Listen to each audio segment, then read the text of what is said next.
Only the Board B Equality mark ensures you know where your food comes from, because it's independently checked at every stage.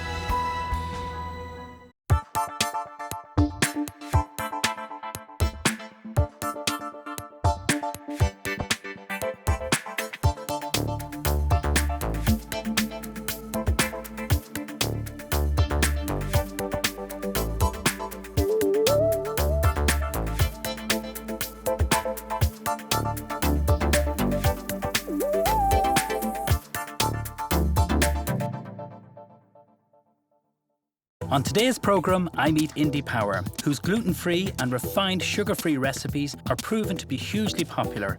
And I want to show you some great dishes. A healthy pork goulash with cauliflower rice, but first of all, some stuffed aubergines and a spinach and feta pie.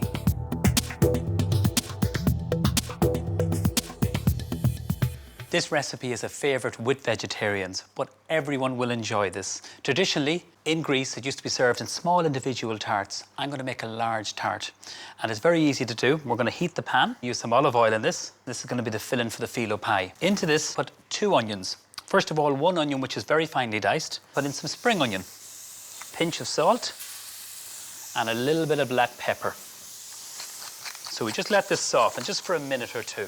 You can use red onion in this, a little bit of red onion jam or marmalade, something like that works really good in this also. While the onions are on cooking, we're going to just put handfuls of this baby spinach. Now don't be picking off those little stalks. It's already washed. I'm going to put another little pinch of salt and a little bit of pepper.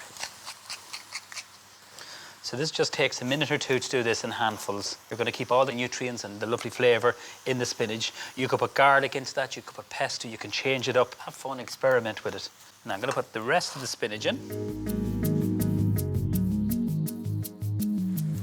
So now the spinach is wilted. We get a sieve and we're going to push out as much water. Carefully tip that in and then we're going to press that through, removing as much water. You can see it just draining off like that. The reason why I'm doing this is because it'll make the tart too wet and it'll seep out, so that's really important. That looks good to me. Put it into this bowl. I'm going to let that cool for a few minutes. While that's cooling down, I'm going to do a second little dish for you. Aubergines, filled with some cherry tomatoes, some goat's cheese. So tasty. Just remove the actual top from the aubergine, then just split it down. I'm going to brush this with a little bit of olive oil.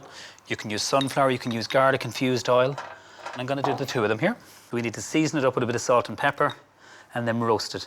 So a little bit of sea salt and a tiny little bit of pepper. Into the oven, preheated. And we'll give them about 40 minutes. We'll just check on them as we're going along. For our filling, the spinach here. First of all, the feta cheese, lovely salty cheese. This would be a traditionally Greek dish. So just crumble that, you can grate it in. It doesn't really matter what you do, that you can chop it. Parmesan cheese. I've just pre-grated that, just use a microplane. So I'm just going to pop that in there. A little bit of nutmeg, grate this. So you can use as much or as little as you like. Mint, we're fortunate here where we are recording in Airfield. It's fantastic fresh herbs. So lots of that there. No need to chop them, just rip them in. Some quality assured eggs, so 2 eggs in here. This is what's going to set this and hold it all together. Mix it all together. The spinach is still warm, but it's not mad hot. This will start just to soften the cheese a little bit. Now, we have to assemble our tart. We're using some phyllo pastry. Make sure you defrost it, first of all, and store it correctly. What I mean by that is cover it in plastic, which usually comes in the pack, or else in a tea towel. And then we're going to use like a cheesecake tart tin here. So it's one of these loose bottom ones here, easy to come out. Brush this with a small little bit of oil. Just some olive oil here. Carefully get the phyllo pastry, open it out. And I'm just using some olive oil in this. And then we just lift this up, and then you just open that out. So this is going to be the base. Just let it fall in, and it'll crack a little bit. That's why we're using 6 layers, so don't panic about that. Using your index finger just right into the corners. I'm just going to bring it over closer to me. Repeat the process.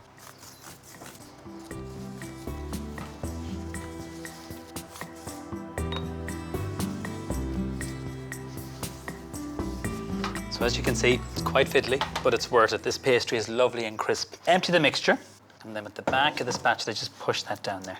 We don't want too deep of a tart, because if we have too much mixture in, it can burst and leak. Get all your sheets and press them, but be gentle. And make sure you press it right to the edges. And last thing, more oil. It'll crisp up the pastry. This needs to go into the oven about 45 minutes until it's golden brown.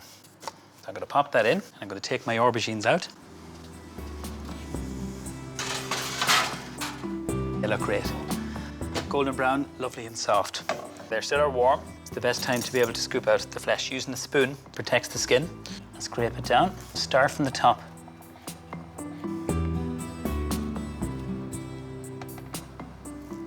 Chop all this with a big knife. So I want to keep a wee bit of texture. So this is it roasted, lovely and soft. Some roasted red pepper. And then I've just softly cooked some shallots. Just 2 shallots, nice and soft, and a little bit of oil. It's going to go in here. Basil, my favorite herb. Love the smell of it. Tear this in. Now mix this all through. Divide this between the 4 roasted peppers. Cut this into small slices. This is a nice creamy goat's cheese, but it's not too soft. Cherry tomatoes, simply cut them in half. Lovely sweet cherry vine tomatoes. Put 3 of these half slices in like that. Olive oil over the top and a little bit of black pepper. And the cheese should be lovely, soft, golden brown. So I'm going to place these in the oven. So the oven is at 190. Tart looks good. And I'm going to give both of them 20 minutes and they should be ready to be served. So I've taken the tart out of the oven and it's been resting for about 10 to 15 minutes. I want to just serve up the aubergines first. I like the way the tomatoes have kept their shape, the cheese is slightly gratinated, and the aubergines have held them all together. Now with the tart, it's important to let it rest for about 5-10 minutes so that when you cut it, that'll hold its shape. I'm going to serve up the aubergines first of all. Using a little fish slice, probably the easiest to lift them off. Arrange them on a platter like this. Now with this, I'm going to serve some rocket and a little drizzle of balsamic. So what I've done, with some balsamic vinegar and a little touch of honey, I've just reduced it to a little syrup. And this will cut through the richness of the cheese and the aubergine. A little bit of wild rocket. Arrange that nice and rustic, and there you have it. Beautiful. Now I'm going to unmold the tart. These little springform cases are fantastic. And the fact that we have the phyllo nicely oiled makes it easy. Go right into the center using the point of the knife. Nice big slice of this. Lift it up. Perfect. Look at that. You can see the spinach. You can see the cheese. Arrange that on the plate. With that, well, I like to serve some little cherry tomatoes, red onion, a little bit of basil, some olive oil. Simple, but really, really light. These are 2 very tasty and healthy recipes. They happen to be ideal for vegetarians, but if you serve them up to everyone, I think you'll get a great reaction.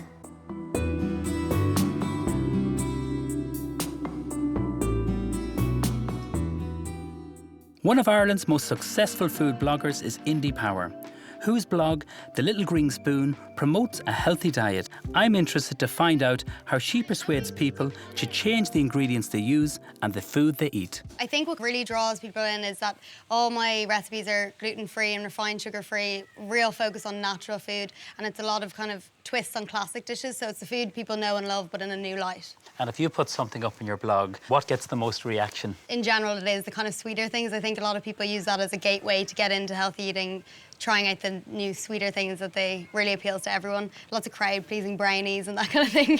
How do you make a healthy brownie?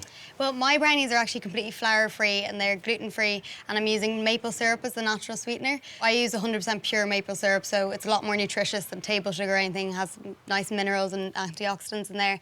And I mix that actually with almond butter as the kind of main ingredient instead of a flour, and it makes really moist, kind of fudgy brownies, and there's lots of raw cacao powder in there as well. So they're really sweet, really kind of decadent, and they taste, you'd never know they were into that. And they're a very quick, easy recipe. Yeah, really quick. You just mix everything together and throw it straight in the pan. I get a lot of questions, where can you get things? Also, there is a big issue of cost. It is a bit more expensive, but it's kind of the only way around it is that it's an investment in your health, and it really is worth it if you get used to cooking with these ingredients. And what kind of food would you be cooking at home for yourself? Most of what's on my blog, the stuff is really the kind of thing that I eat. So breakfast is, a lot of eggs and avocados or granolas. Mains are all the kind of things that are on my blog. So I have a lot of fish, a lot of salmon, loads of nuts and seeds, lots of herbs and spices as well. What are you going to cook for me today? I'm going to show you how to make a cacao and chia seed buckwheat granola and a kind of spiced carrot and sweet potato soup with lots of turmeric, garlic and some cumin. Why did you pick these 2? I just picked them for the time of year. It's kind of great to get ingredients that will really help boost the immune system. So turmeric has loads of antioxidants, so does garlic. It's great for just flu fighting and all that kind of thing, so it's perfect at this time of year.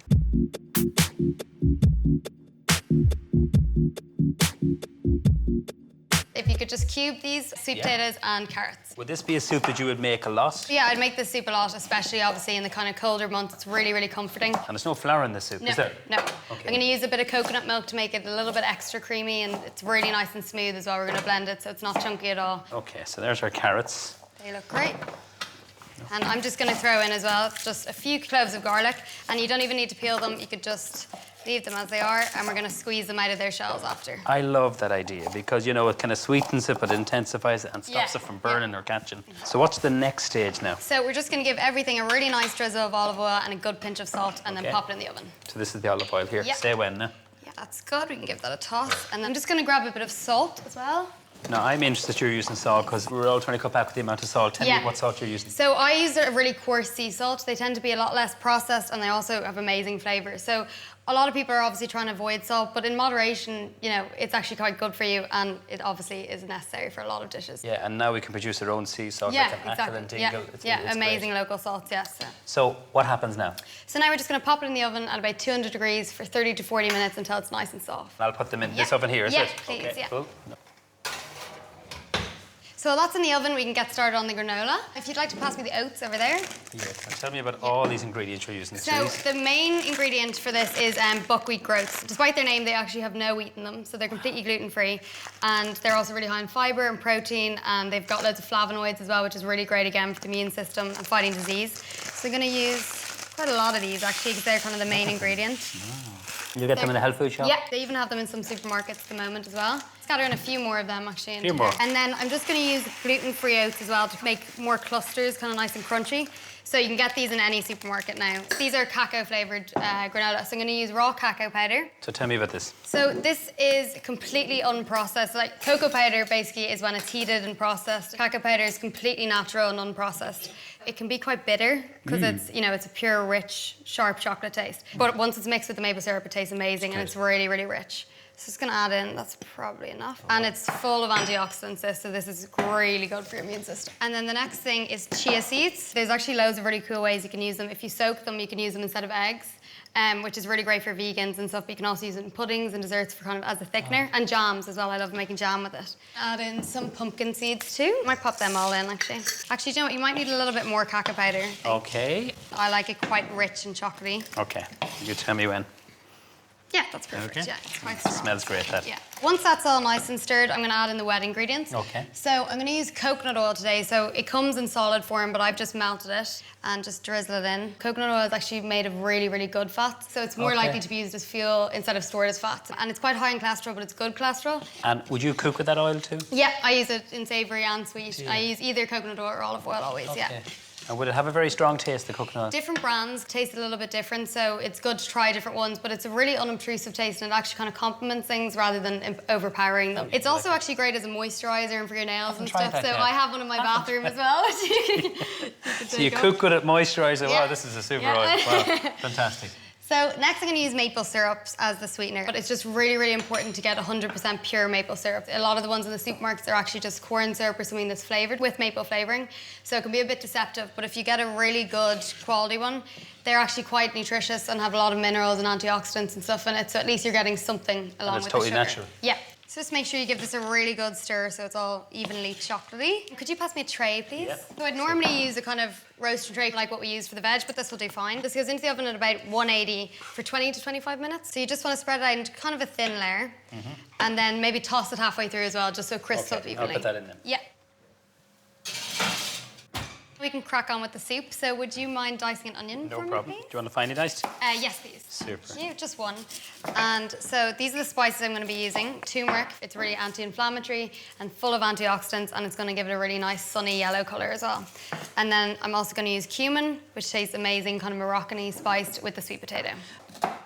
Knife skills are much better than mine. That's all about practice.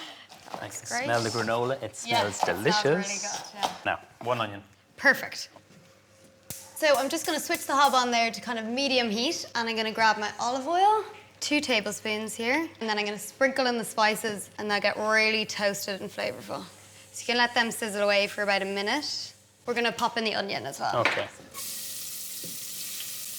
And then I'm going to give it a good stir. And turn That's down lovely. the heat a little bit. You're just coating everything with spices. Yeah, and then you're gonna leave them to get really, really soft, about 3 or 4 minutes. Then next we're gonna add in the stock, which this is chicken stock, but you can use veg stock as well. Okay. Are you particular about a low salt stock? Or Yeah, and try to use an organic one as well. And obviously homemade is best as well, if you can, if you have time. Time. Yeah. That's it, you said it, time. So I'm just gonna pour that in. Take out our veg. Okay, look good. I love the idea of the garlic. You know, So we're just gonna squeeze them out. You can squeeze it straight in here, because we're gonna blend it all up. 3 cloves of garlic you've in there. Yeah, slightly caramelised. They're always nicer when they're like the that. sweet potato goes forward. Turn the heat down a little bit and leave it to simmer away for about 5 to 10 minutes. It really absorbs all the flavours and spices. We can actually take out the granola now. And then, yeah, it smells really good. I love the way it fills the whole house with that smell. Amazing. So it tastes best if you leave it to cool completely, because it's really going to crunch up into really big clusters. Oh. So I like to just leave it completely cool, and then you can put it straight in your jar as well then. So tempted to eat the Yeah. cup, but I'm not going to. It'll be good. Wait till it's cool. It's way I'm gonna better. be good. I'm going to bring over the soup now so that you can blend it. Such a gorgeous colour. See the way I'm holding the saucepan away from me? I'm not going to get any turmeric on my shirt if I can help it. I need. Lovely colour. Yeah. The last bit of blending, I'm just going to drizzle in some coconut milk here. Is coconut milk good for you now? Yeah, it's the same as coconuts. It really depends on the brand you get as well. So you really want a good natural, that doesn't have any added sweeteners or anything in it. And it really lightens the soup, doesn't it? You can see it. How's that? That's perfect, yeah. Happy? Yeah. See, it's lovely and creamy. And then a nice sprinkling of toasted seeds on there. Great colour. You know what I really love is the cumin. Yeah, it really makes it with the sweet potato. It tastes so good. And the seeds, that's such a clever idea. Just toast them, sprinkle them on at the last minute. Thank you for sharing 2 beautiful recipes. I love your passion, I love your knowledge for food, and I wish you continued success with your blog. Thanks for being at Home Chef. Thank you so much for having me.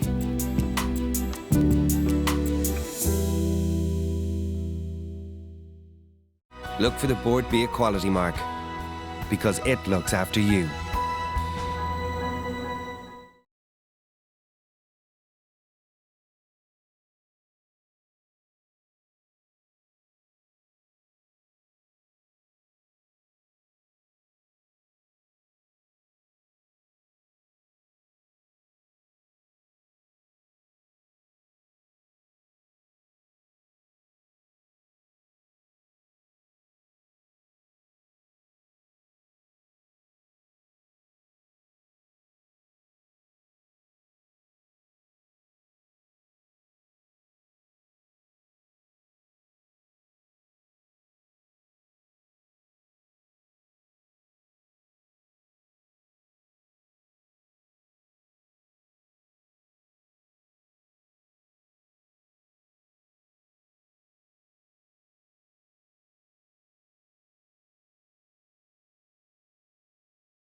Look for the Board Beer quality mark, because it looks after you.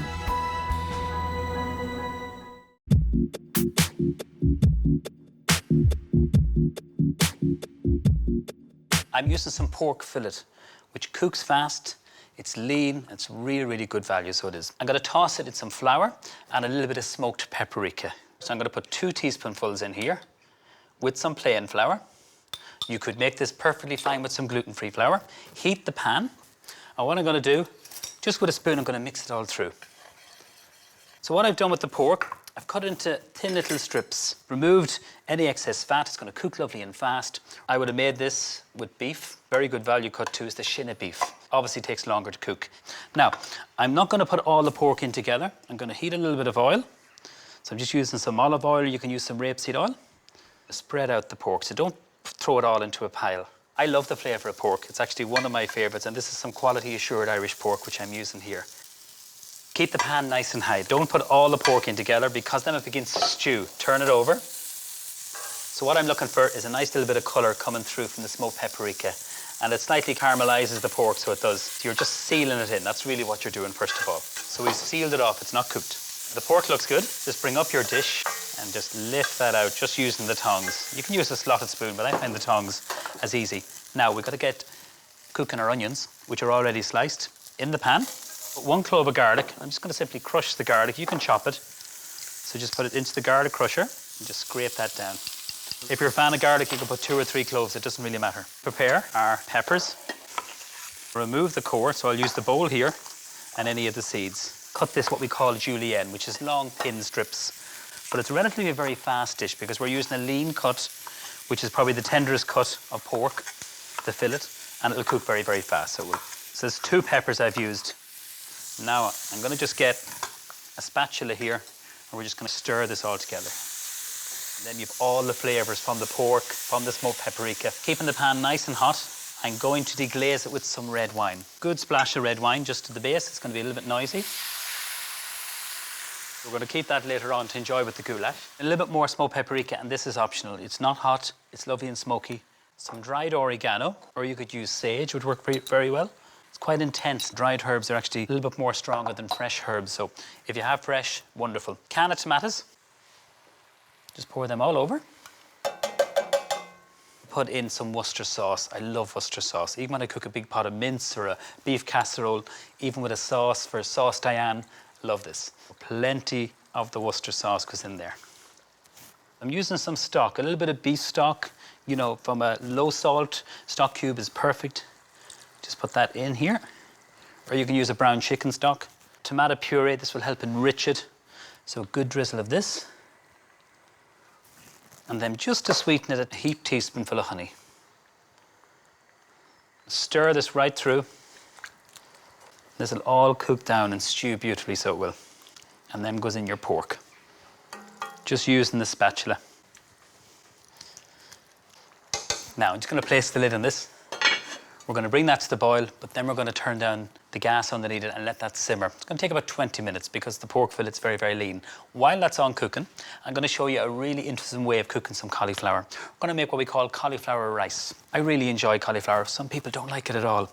Kind of like turnip, people mightn't always like the same kind of vegetables. We love to pickle it in the restaurant.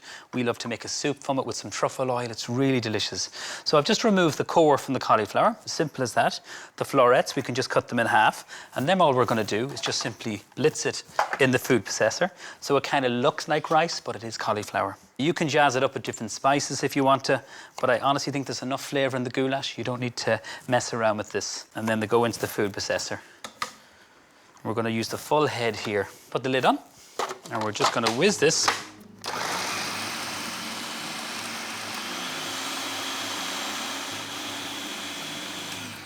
Now just check it. We want it nice and fine, but not too fine at the same time. I think that looks great. And there's a tiny little bit of texture there, which is what I want. Bring it over to the steamer. And I'm going to put some parchment paper. The reason for that, it's a really good tip, is because sometimes the cauliflower is so fine it can actually fall through the little holes. So just put that in there and then get your cauliflower, scrape this in here. Now this is going to steam for about 8 to 10 minutes. Pinch of salt, a little bit of black pepper. Turn it right up, lid goes on. 8 minutes, 10 minutes, just until there's a nice little bit of a bite. Switch it off, it'll keep warm with the warm water underneath, and then after 20 minutes, the goulash will be ready to be served. When my sauce is reduced, the pork is cooked, it's nice and thick, it's not too thick at the same time, which is really important. And the only thing I'm going to do with that is just get a little bit of flat leaf parsley, and that gives lovely freshness to it. So you have 2 herbs in this, the dried oregano, and then you have the parsley. Switched off after 8 minutes, the steamer, so it's still warm, which is perfect. Reminds me of couscous. There's great texture, it's nice and fine. We're going to serve this up. Be careful you don't take the parchment paper, which is at the bottom of the steamer. Now, if you have any leftover of this, you can put this into a lovely salad the next day. Don't think you will have, but if you do, a little bit of lemon zest, dried apricots chopped up, flaked almonds, and a little bit of flavoured oil, chili oil, even a little bit of lemon oil. The beautiful thing about the cauliflower, it mops up all these beautiful juices. It's very satisfying to come up with a healthier version of a traditional recipe. That's my pork goulash without the sour cream, and I think the cauliflower rice makes a lovely accompaniment to serve with it.